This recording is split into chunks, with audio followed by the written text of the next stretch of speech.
So when it comes to full body installation on a car, the adult cage that we sell, which can be used for junior, we call it the adult cage because it has a little bit more volume on the inside. And you can see more information in the conversion kit video with the complete assembly. But I wanted to go through a complete body assembly and just go over a few of the little things that you need to know when you're installing the complete body with the side panel, the corner force hood, and the small side panel as well. And so what you'll see is if you come in here and look at this, you're going to have to install for the full body, you're going to have to install these. These Dzus plates, there's going to be 4 up front that are going to work. There's going to be 4 up front. They're going to work for the hood and the side panel mounting. And then you're going to have 2 on that side for the big panel. We'll show you those in a second. And you're going to have 2 more back here for the small panel. Now, you can choose to run these or not. You don't have to run these body panels with this cage, but you have the choice. And the way that they work is if you come over here, I'll go to the other side and show you the bolts in here.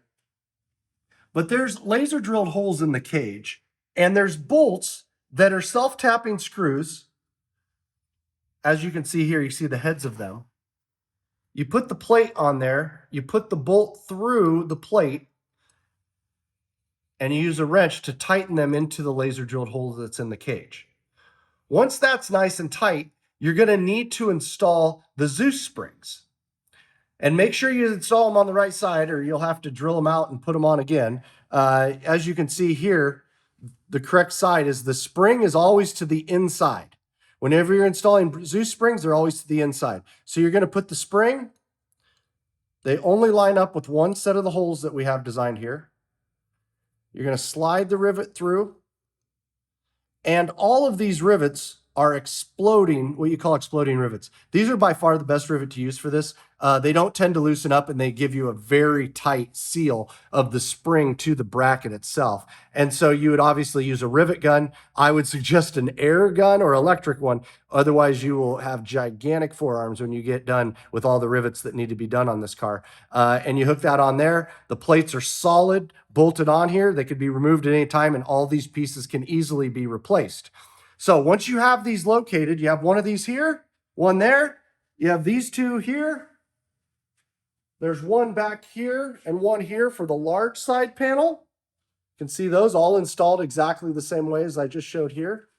And then you have the 2 back here. Once these are installed, you may have to do adjustment to the spring itself to get the Dzus to work properly. Sometimes you might have a loose Dzus, and what you'll do is you'll want to push this spring away from you, and that'll help the Dzus tighten up. You can also put a washer on the Dzus if you feel necessary, but I like to push the spring away from me, and then the Dzus will pop on nice and tight. So I'll grab the small side panel and install that right now, and then I'll go to the hood and to the big side panel next. So with the small side panel, we have our brackets. They're mounted up. They look good.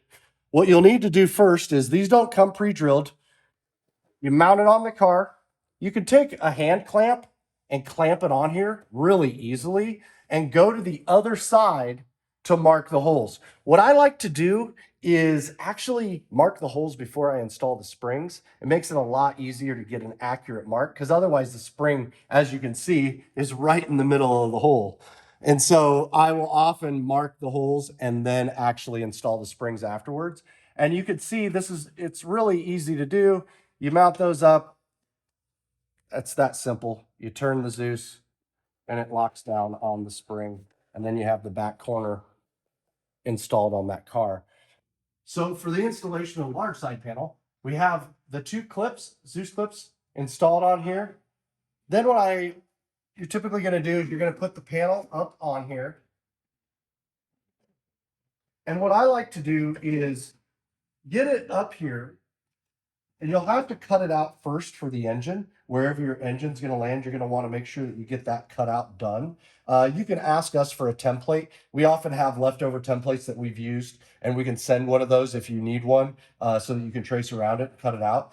You will have to cut it out so that it can go around the engine, of course. And so what I do is I will get this up here, and I will take a clamp and just clamp it at the top and on the side is about all it takes. so that you can mark where the holes are going to go. And I won't drill this one yet because I actually need to go to the hood and do the hood as well and try to get it all lined up. So we'll go to the hood next. So the easiest way with the large side panel, it's on here. We have it clamped up. Pretend the holes aren't there yet. Then we're going to go in and install the hood. You get the hood on here and there's a line in the side panel where the hood can line up. So you want to get that lined up best that you can. Then you want to go ahead and put another clamp. I like to use this squeeze clamp up here on the hood to tighten it where you want it. You get it all where you want it. As you come up front here, you're going to want to look at things like how level the front hood is. Is it level? Is it where you want it? Can your driver see? And another thing I'd like to say is don't be afraid to cut on this hood. If you need to cut the wicker bill off here so your driver can see, not a big deal. If you need to make some adjustments down here and cut those, that's not a big deal as well. You want to make sure that it looks good. You want to make sure that the holes are lined up and that you have the clamps on it when you go to mark the holes so that you can drill them for the Dzus. This piece is going to clear the sidebar on the cage here. The key is that the whole thing can float, that all of this can float. You don't want to tie the hood to the front bumper. On the buggy hood style or on the mini outlaw style, you could put the hood here because it's not hooked to the cage. In this case, the entire body needs to be able to float nice and easy. And so if you come around to this side as well, you'll notice that there's a cowl in this hood right here. You need to make sure when you're installing this and you're looking inside the car that there's enough foot room for your driver so that their feet don't hit this cowl in the hood.